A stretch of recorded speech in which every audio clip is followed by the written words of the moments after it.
Good evening, everyone. My name is Tavia Nyong'o, and I'm the curator of the public program here at the Park Avenue Armory. I'm very excited to welcome you to this artist talk for Romeo and Juliet Suite. I'll just briefly introduce our two speakers and get off the stage. I'm sure you're much more exciting people to have in front of you, but we're very pleased to have André Lepecki, who is a professor of performance studies at NYU and the associate dean for the Center for Research and Study. His landmark books include Exhausting Dance and Singularities, and have reshaped how we think about choreography, politics, and the body. Benjamin Millepied is a choreographer, filmmaker, and former principal dancer with New York City Ballet, founder of LA Dance Project and Paris Dance Project, and a recipient of the Legion of Honor. His works span concert dance, cinema, cross-disciplinary collaborations with Barbara Kruger, Nico Muhly, and many more. Tonight we have a treat in store as these two minds converse about dance, music, and what moves us in and through these times. Their full biographies are in the program. Please join me in welcoming Benjamin and André to the stage.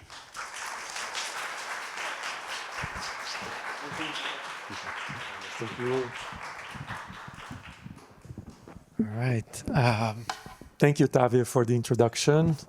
Good evening, everybody. I'm André, Benjamin, so that you can put faces to names. Benjamin, it's a real pleasure to be here talking with you.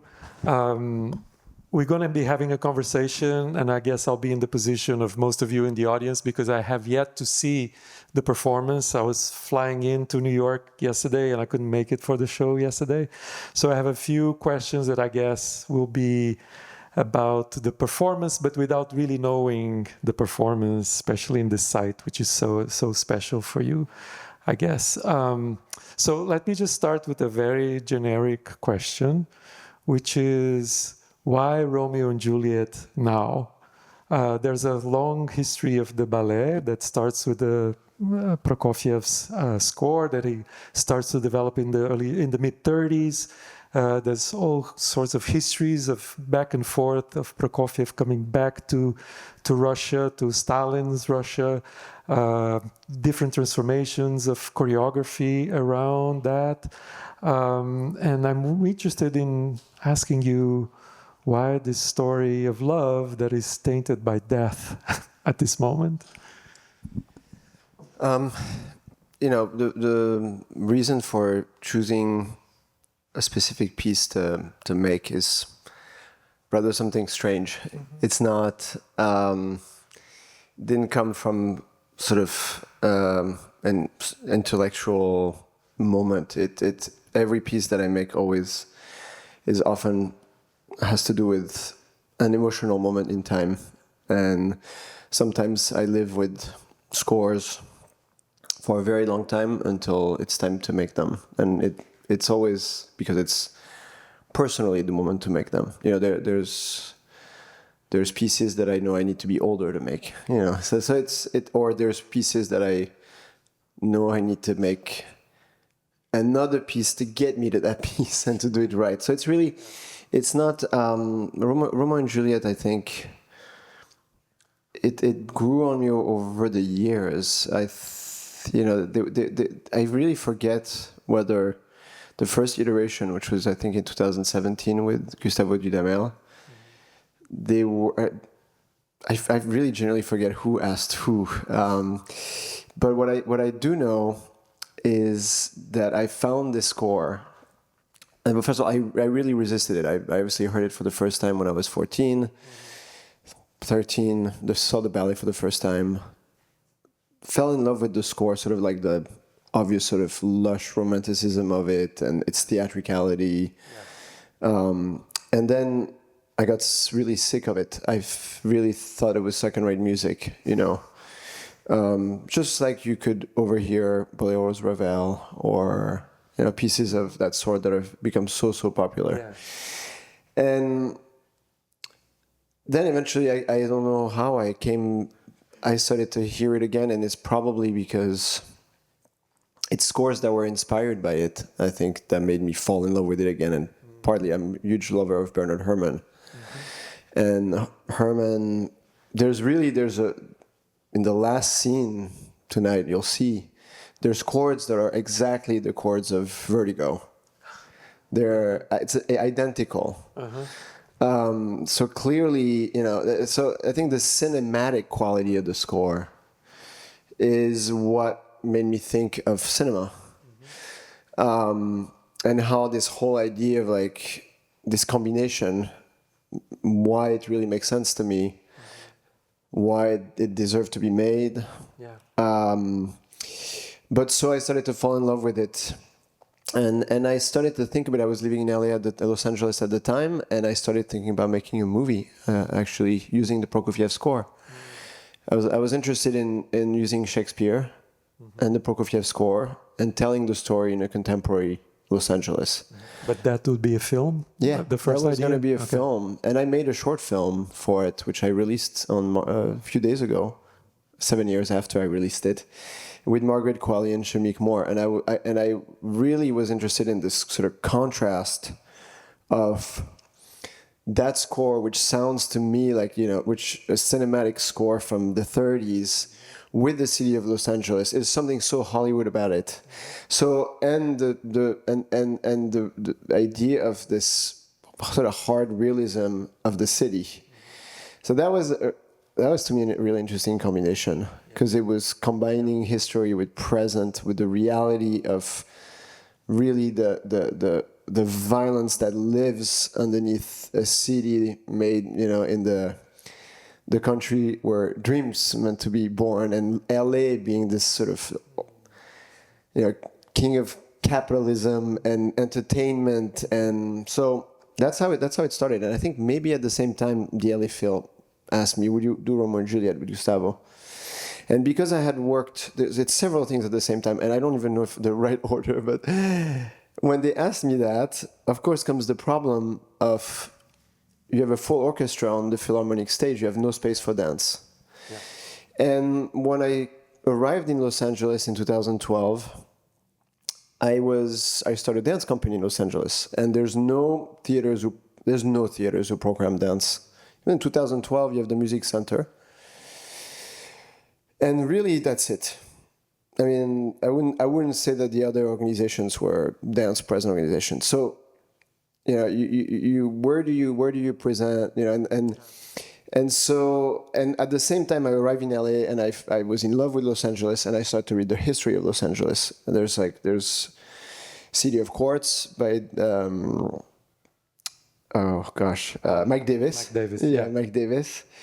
There's 3 books that are really worth reading, and I started to sort of fall in love with the history and also how eclectic it is, just the architecture and the whole. It was really an incredible fascination.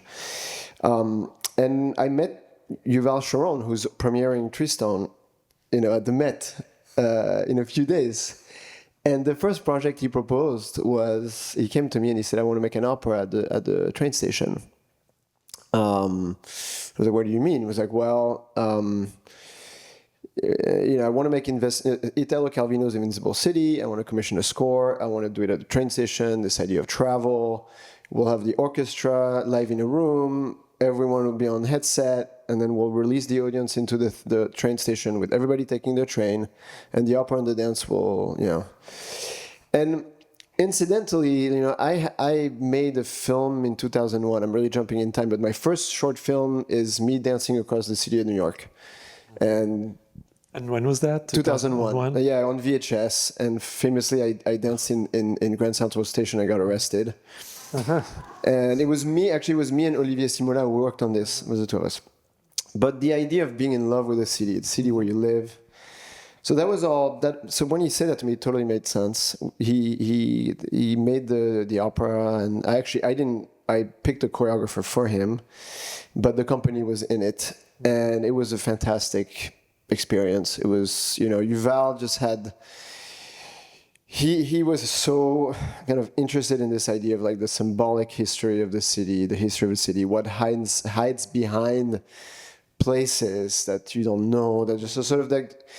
And that was how we began to, with the LA Dance Project, to do a lot of site-specific work and commission it. And it's really incredible because, you're like going into a theater and creating set costs money. We go into these black boxes that in a way are all the same all over the world. They're just black boxes, and we create sets and we create a world inside a jewelry box. I danced at the New York State Theater, I'll call it the David Koch Theater, for 16 years, and there's no windows.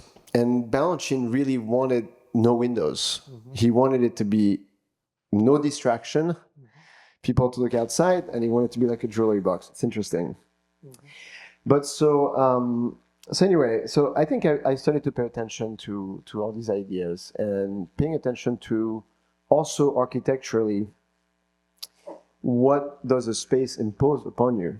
Like, and how, when you have a black box, you can do anything you want with it, but actually, it's just, I found kind of amazing. We can go into a Frank Lloyd Wright house. You can go into the Eames house, and what about the history of these two people who live there? And and we did the Philip Johnson house here with Brendan Gerard, and that was also really interesting. And so when came Disney Hall, I was, whenever I would go to Disney Hall and I'd see people attempt to put sets in it, I always thought it was a failure. I just thought, the house, okay, it has this problematic carpet, but beyond that, it imposes architecturally too much. You can't fight it. You have to realize that sometimes you need to, the environment is the set. And so I decided to create this version because I wanted to, I knew how to do this idea of video and live video, and I like the idea of making it really cinematic. Yeah. And it was great with Walt Disney Hall because you go outside, the building lives inside out. It's really this sculpture that lives everywhere in the office. And we premiered it there. That's really how I created this version. And the building came to life. And the best story was that Frank Gehry came and saw it, and he called me into his office. He said to me afterwards that no one had ever understood his building as well as I did. So that's how we became friendly. Yeah. That's super interesting, because now your answer gives me 50,000 directions for the next question, but I still want to stay with just one and then maybe go into architecture and film. Because I'm curious, of course, you're a dancer, you dance for New York City Ballet, then you're the director of the Ballet of the Paris Opera. So there's a strong tradition of ballet in your body that you carry in your body. So one small question is, you probably danced Romeo and Juliet in your repertoire as a dancer, right? Maybe one of the versions, like Macmillan? Never. Or never? Never. Okay, all right. So that's interesting. So therefore, it's really coming from the outside. In other words, from the point of view of the choreographer, let's say. But I have this question about dance in relationship to this strong ballet tradition that starts, in the 18th century and keeps going up to today. Questions of technique and discipline. And I'm wondering, how do you feel that this tradition fits in today's world, or what is your relationship to that? Because I cannot help but to think that somehow the score of Prokofiev, right? Prokofiev was involved with Le Ballet Russe, so there's something going on there also, in terms of a Russian tradition of understanding what ballet might be or dance might be. I'm just wondering, if you have any. Yeah, what's your relationship? First of all, I think that a lot of masterpieces, we're so blessed to have been left with so many masterpieces of music that are true masterpieces, meaning you can think of a lot of scores that will be relevant and made relevant by another choreographer in 50 years. Mm-hmm. I have absolutely no doubt of that, just because of evolution of our society, I really don't. In regards to, the Prokofiev, maybe the relationship, your relationship to ballet, right? Well, I mean, I think, really, ballet. You sort of you practice essentially making shapes with your body. You make shapes, and how do you combine them, and how do you combine them in a 360 space? How you combine two people making shapes together, and what stories do you tell with these two people, and how do you maneuver a group of 40? So it's really the classical technique is what I love about it. It's this virtuosity and its use of the body, and it's grace. When you have an extraordinary ballet dancer, first of all, it's taken two decades to have the ability to do what he can do in space with such facility.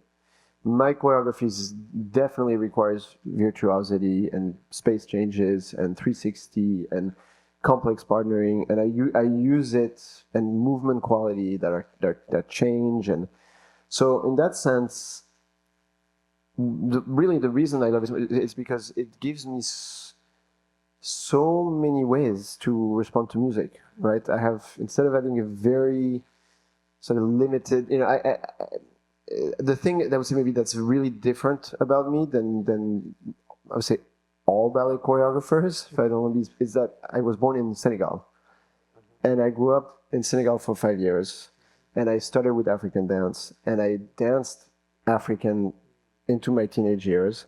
And so my relationship to how my body moves and how my back moves is something that then, because I did contemporary very seriously, and then ballet came last. So this idea of like virtuosity and be able to actually master all of these forms live in me, and I use them because I find sometimes that a score needs a more maybe architectural classical approach, and then this piece needs a more loose approach to the body, and then so that's something that I think sometimes it's a head scratcher for people. You see one piece and the other, it's me, the energy, all the dancers, absolutely, but the vocabulary will shift potentially. But for me, ballet is just I'm always in awe of, I think, this whole idea of musicality, and I don't mean just with the choreography of a dancer, how a dancer inhabits the music, the choices that he makes from every moment. Sometimes I do it all the time. Like I cry very often when I watch dancers, when it's really in the studio, on stage. When I see like moments of grace, it moves me. So yeah, I think ballet. I think what's been really tricky, and I often talk about it in the last 15 years, is how technology and people filming themselves on the telephone, like every day, the selfies, the dancing on the telephone, is completely frontal. So flat, right? There's no 360. Frontal, yeah. And a lot, if you say like the majority of choreography that's on stage today is completely frontal. And it was really great. I got to see Biped at the opening of the Opéra Ballet, and it was amazing because it was the most 360 choreography I'd seen in a while. And if you think of Baroque dancing, also on Ruby 360, just incredibly rich, and just how much richer the world is when you watch someone from the back, and when it takes you to all these different places in space. So interesting. Okay, so that was my question about you as a dancer in your tradition, because it's interesting also to think that this kind of polyrhythmic relationship to West African dance, but also like the different kind of undulation of the spine, there's all sorts of things that then enter into your movement vocabulary with ballet. And that now allows me also to see what Frank Gehry was trying to tell you when he mentioned that you could get into the curvature of the building in that very interesting way. So, which leads us to the two other very important elements for your work, which is film, cinema, right, and architecture. And I'm wondering, if you want to talk a little bit about, well, we could go into a tangent because Prokofiev was also interested in film in the 30s.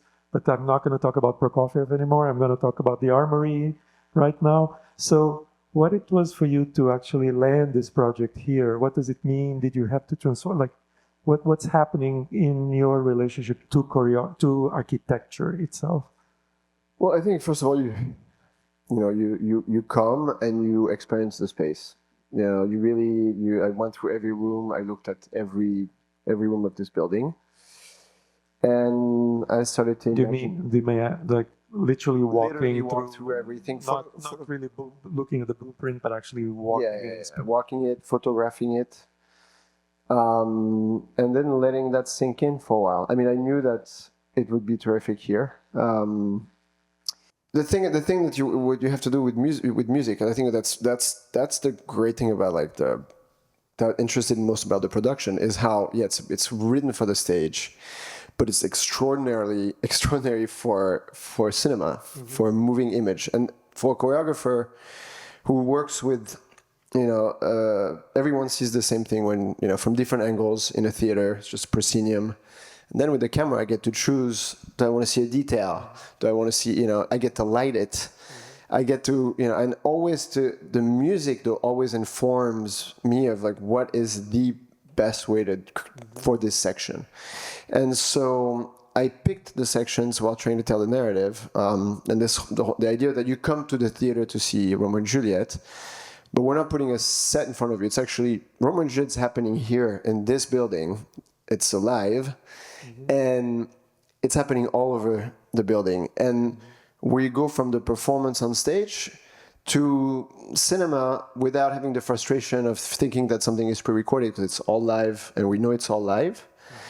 And we don't even realize that we're now watching, full film, and the seamless quality of it, the fact that you get to know characters in the flesh and then they become cinema characters is also really interesting, I think, emotionally, because of the proximity.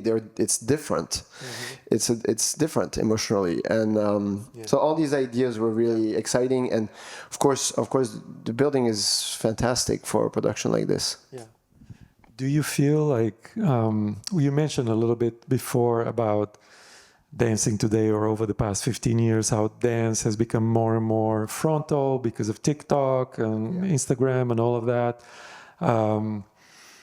And I'm wondering about whether when you're thinking as a filmmaker, I don't know if you can make that distinction in your own mind as an artist, but how do you think about with your filmmaker brain and when you are a choreographer? Because in choreography, one of the things that is beautiful about dance and quite unique is that you have enfleshed bodies, like actual bodies in front of you, right?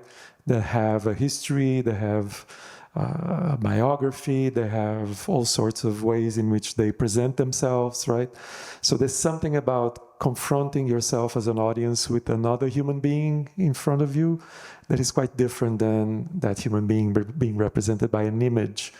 And I'm wondering, like, how do you cope with those differences? Does it matter to you? Is it? Well, imagine if you had asked Balanchine to shoot on film without just showing the dance, right? With a moving camera, Agon Spadader.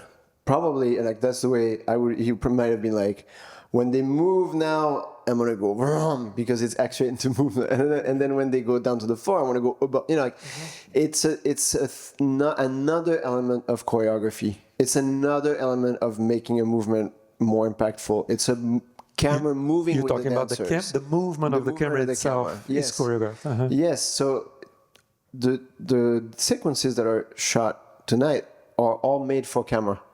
They're not made for those patterns are not made for the stage. They when I make them, I have my phone out and I film and I try. And the first version that I made of the duet, I made on two actors who really weren't dancers. So I also, there are sections that are still the same, not all of them, but I kept it because a lot of it is shot here. Sometimes we go out, but like we wanted the proximity and the movement and the intimacy and so forth. So it's just bringing another element of choreography. The camera is another choreographic element because it impacts how you live the movement or what you're seeing.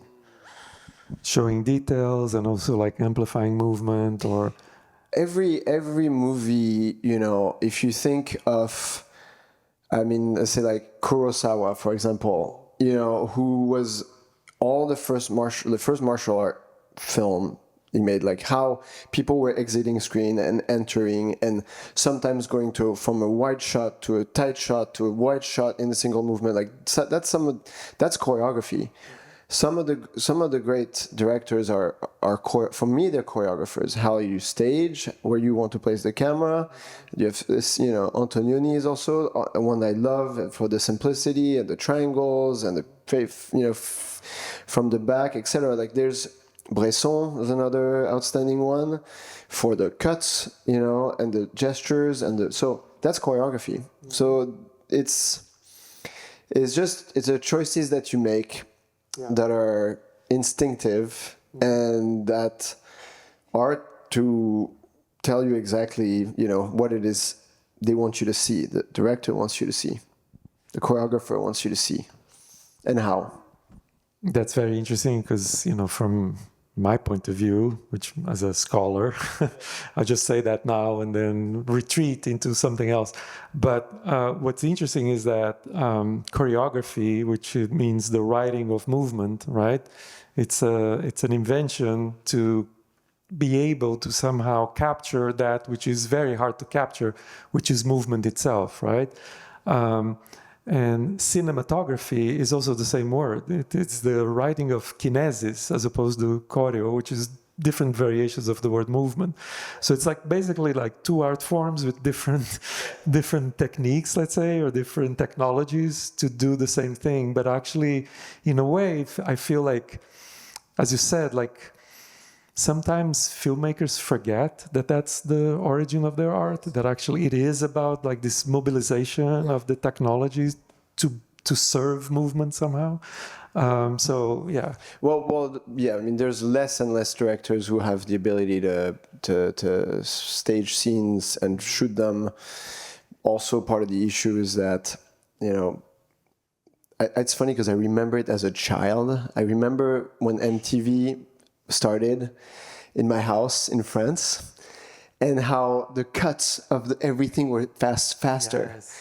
And I remember that. And if you think of that, and if you think of now, and just how much there's a need to change, you know, cut from this angle to that angle to this angle to that angle, so you keep people's attention, and how even directors who have the ability to stage scene in an interesting way make these scenes very, very much like much faster and more dynamic. And so I love when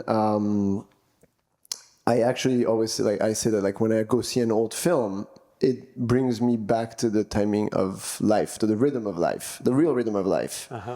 Because, you know, that's what Antonioni used to say when they would complain about the scenes being the film being too slow and everything. It was like, well, you know, it's like in life, things take time, you know, sometimes. Like, and the experience, like, and it's so much something that we need, you know, right now.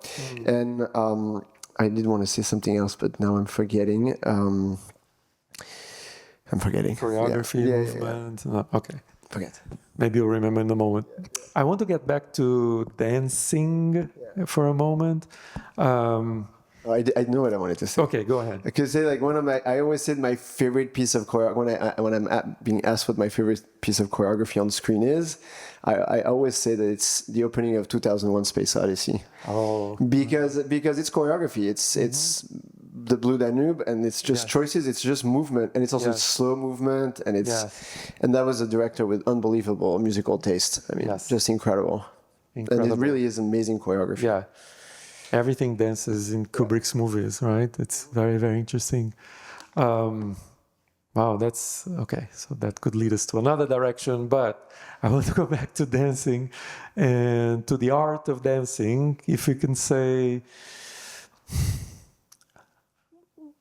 sometimes dancers that are doing the same choreography every night, right? I've heard this before, like, you know, it's the same piece, they're doing the piece, it's their job somehow. And sometimes they say, wow, tonight I felt I danced. Even though they're doing exactly the same steps, it's not a mistake. They just felt that they're dancing. And for me, like that, since I'm a very bad dancer, I always feel fascinated by that. But to me, like dance brings something, and dancers bring something to the world that maybe actors or other arts do not actually necessarily bring. And in your particular work, Benjamin, that combines architecture, combines the history of ballet or the tradition of ballet, different kinds of ways of thinking about movement, film. When you are creating a company in LA and we are casting and we are looking for collaborators in your dancers, what do you look for in a dancer today? What matters to you? Well, that's a great question. So I think what you have to remember with dancers is that when you have a person who decides to become a dancer, that's it. 99% of the time, dance is something that is, for them, totally associated with pleasure and joy.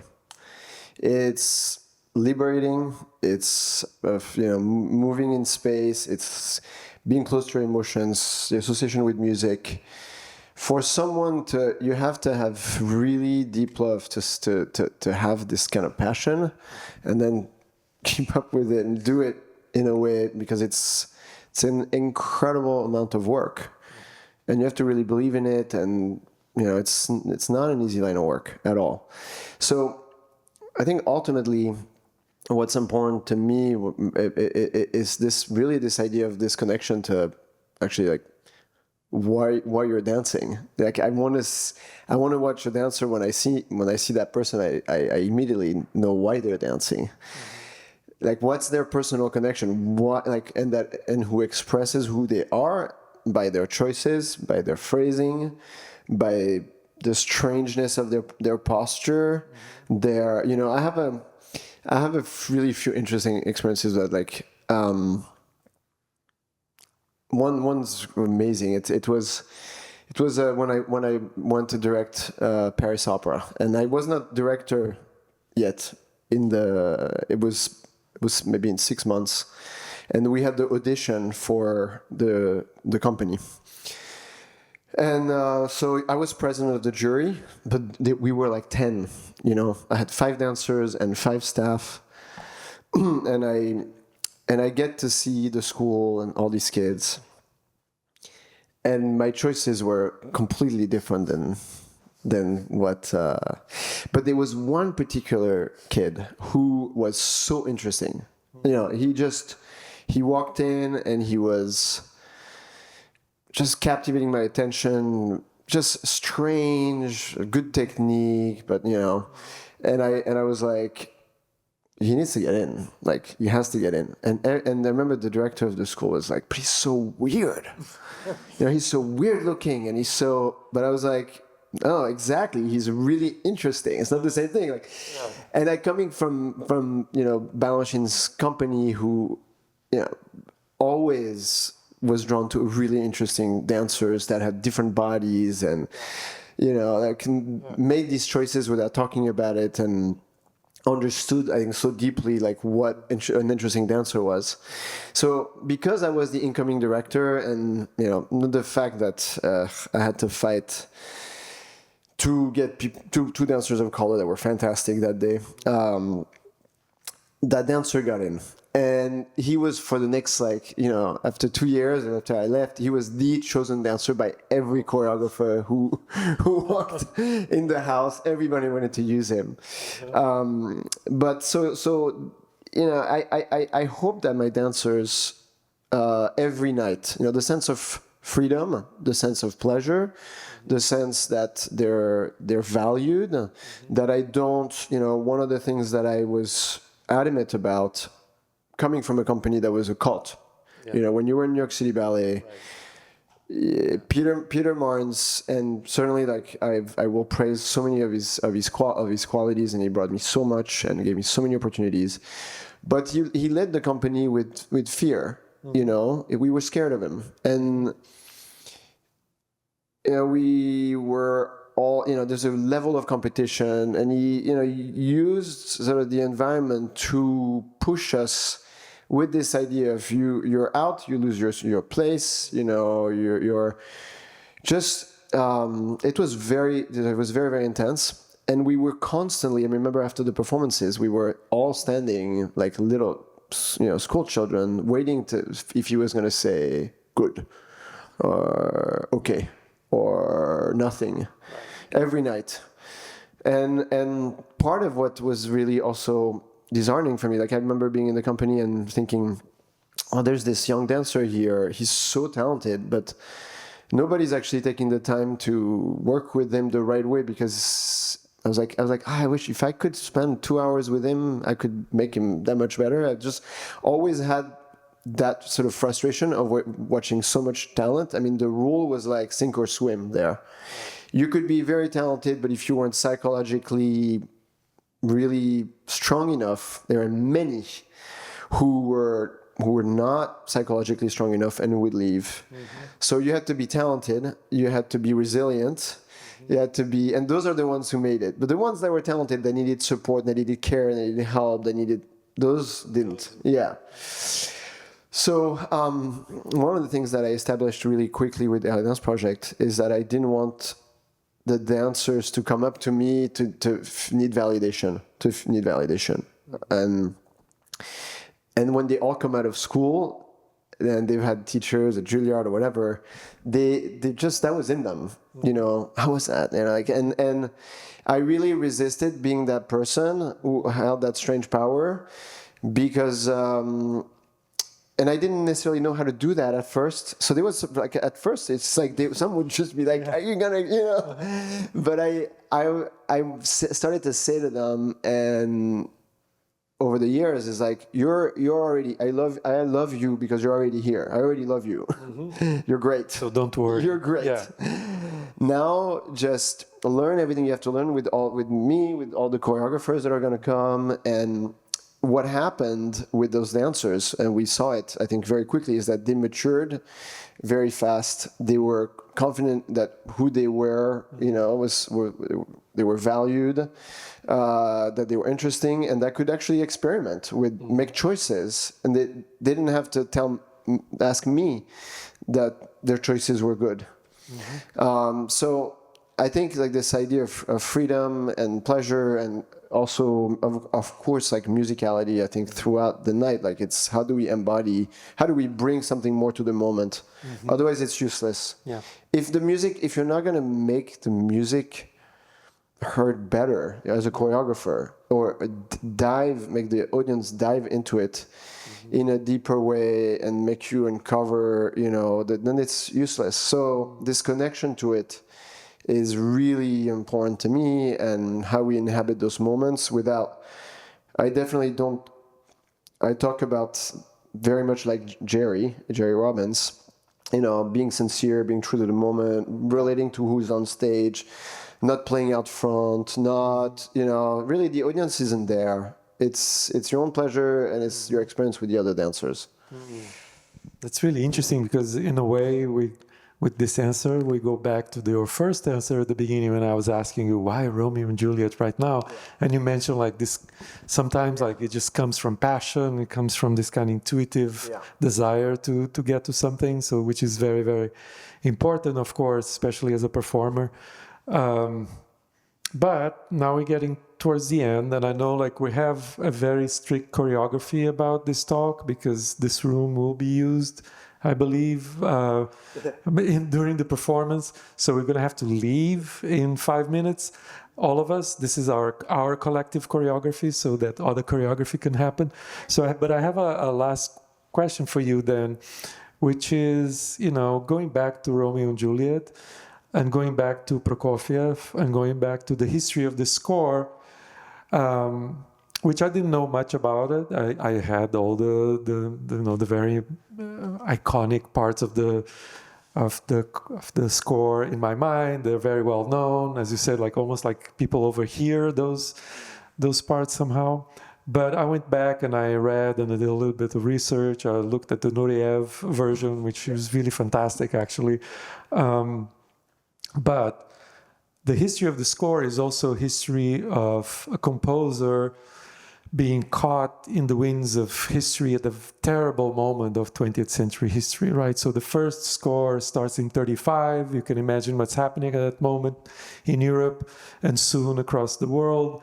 Prokofiev goes back to Russia, to the Soviet Union at the time, and faces censorship. There's like all sorts of critiques to his score, not to be communist enough or things like that. And, you know, we're facing yet again another moment in history, which is our time, our history right now, in which there's very strong winds of problems. And I'm wondering about that emergence or re-emergence of the score right now in 2026, in this country, in this city, through you and the LA company. So what's that? Well, I think, you know, it's, and the thing about the pairings and having two men and two women and changing the cast like that really came from a place where I think as I was thinking about the piece at home and I'm walking into the studio facing my group of dancers, I wanted to represent everybody in the room. I couldn't care less to make a statement. It's not about me at all. Mm-hmm. And what when we decided to come to the Armory, and open, I knew that I wanted to open with two women.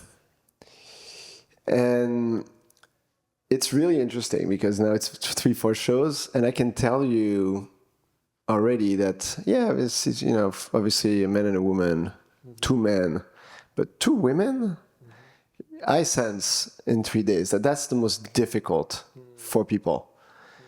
That two men we're okay with, but to actually see two women, and I'm so happy that I made that choice, because I made it for that reason. It's more unusual and it's more complicated for a lot of people. So, of course, you're telling a story where this idea of empathy, and when I do that, when I say like, let's look at the experience of someone who's different than me for an hour and a half, and let's look at it up close, and let's look at it through dance, and let's get to know these characters. And so I think part of the enormous issue we have in the world right now, and historically, is this lack of empathy, and the lack of empathy that now is even more generated by technology and the amount of content and being filled with so much that we disconnect one thing, we don't connect. I mean, everything is the same. Yeah.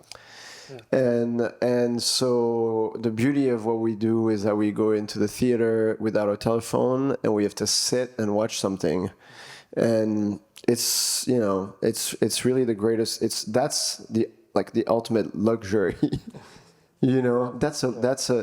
That's become. I mean, that has so much. That's more value than anything. That you. So. I think my choice of the same pairings was to watch someone else's experience. And again, I really, in Paris, it was when we opened it in Paris, it was actually like really, everything was problematic with that. Okay. It was problematic that I took a story and that I changed the tradition, and the French love to say, you change the tradition, but they don't know their history. That's actually that was the big thing at Paris Opera was when I made changes. The tradition, but actually what's the history? I don't know the history. So no, I think of course it speaks to our time, and some when it talks about love and a universal story that is told in a way that's not a time and place.